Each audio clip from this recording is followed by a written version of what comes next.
Genuinely, why is Lily Love Braids already hated? I don't like it. Mwah! It sucks.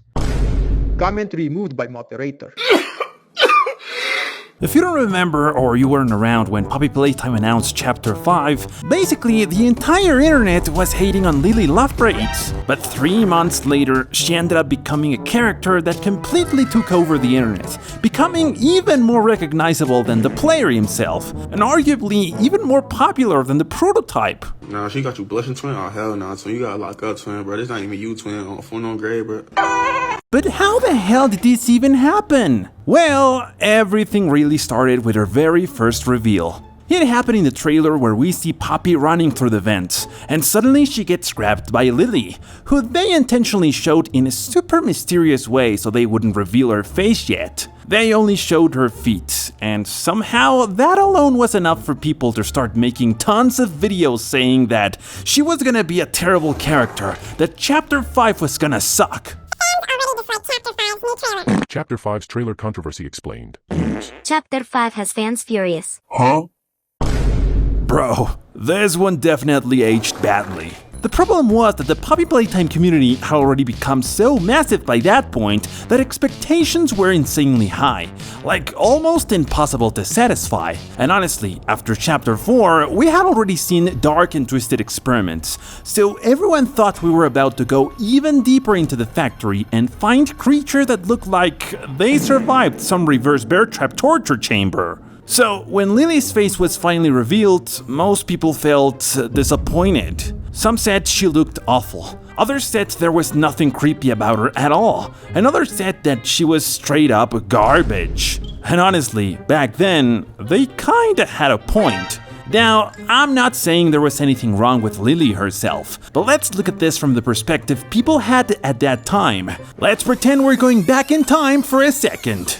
Ever since Chapter 1, we understood that Puppy Playtime was a Mascot Horror game. We enter an abandoned factory that's been rotting away for years, full of narrow hallways, rusty industrial areas, and this heavy atmosphere that constantly makes you feel unsafe. The characters are experiments that were turned into toys.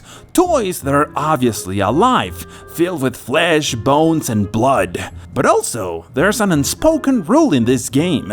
The creepier and more disturbing a character looks, the more likely they are to be an enemy. And the less threatening or disgusting they seem, the more likely they are to be an ally. And then suddenly we get Lily, a character based on one of those childhood dolls meant for dressing up and styling hair. We've all seen dolls like that before. Some of you probably even played with them growing up. Then we see her dollhouse, a cute little house with pink walls, decorations everywhere, everything clean and pretty. And all of that felt extremely contradictory compared to the enemies we had seen before in Puppy Playtime. And that's why people hated her at first. But once we started learning more about her story, her completely insane and psychotic personality traits, and of course her voice actress absolutely carrying the role, Lily slowly started winning everybody over. And dear God, the moment people realized that Gracie Green, the counselor responsible for brainwashing the orphans and turning them into toys, had been transformed into Lily, the community collectively lost its mind like 10,000 times over. But that wasn't even the end of it. That's when the fan art started appearing. And honestly, in my opinion, this is what launched Lily into absolute internet insanity. Because people didn't just start liking Lily, the internet basically adopted her. She stopped feeling like just another Puppy Playtime monster and started feeling more like an actual internet mascot. For example, do you know Goo Goo Gaga Penguin? Well, that's similar to Lily. People made memes about her, animations, reaction images, VR chat avatars, TikToks, fan comics, and even what if Lily was your roommate videos.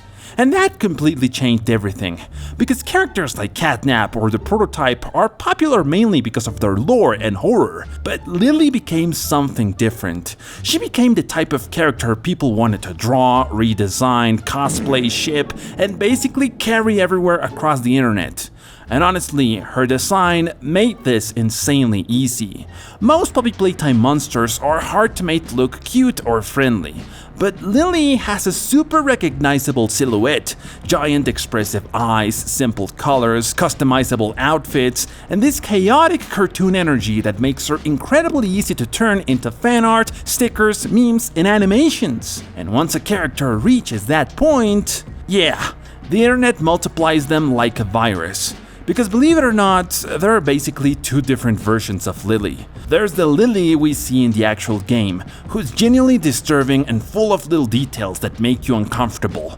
And then there's fan art Lily. For example, the prototype has that face and aura where you instantly know he's not somebody good. Catnap has those empty eyes, that horrifying smile, and that creepy body design.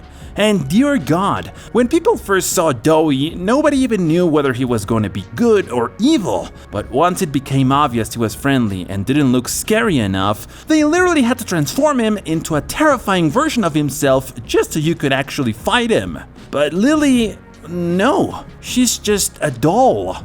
And sure, she's not the only doll we have in Poppy Playtime. We also have Poppy herself. She's one of those classic porcelain dolls that are usually known for being creepy or even possessed, but somehow the game managed to make her feel like there's nothing really wrong with her, even if she can get insanely annoying sometimes. Honestly, I have so many things to say about why Poppy is the worst character in all of Poppy Playtime that I could probably make an entire video just about that if you guys would want to see it. But, well, Lily, she's just built different. If you draw Lily, it's honestly really hard to make her look terrifying or ugly. And we can even see this in her early concept designs. It was obvious they wanted her to look cute and adorable, even giving her multiple outfits and different clothing styles. But to give her that unsettling horror vibe, they removed her nose and gave her that completely insane personality, which honestly made a lot of people feel like she had this weirdly special and contagious energy to her.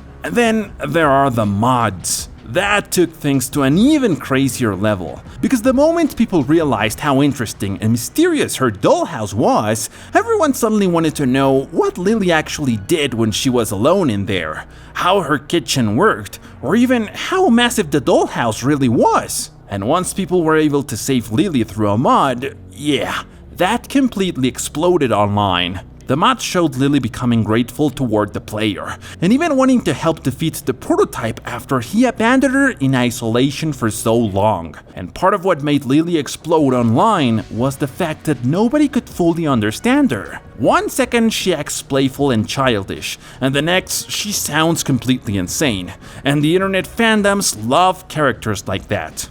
But anyway, which version do you guys prefer? The disturbing and terrifying Lily from the actual game, or the internet waifu version of Lily?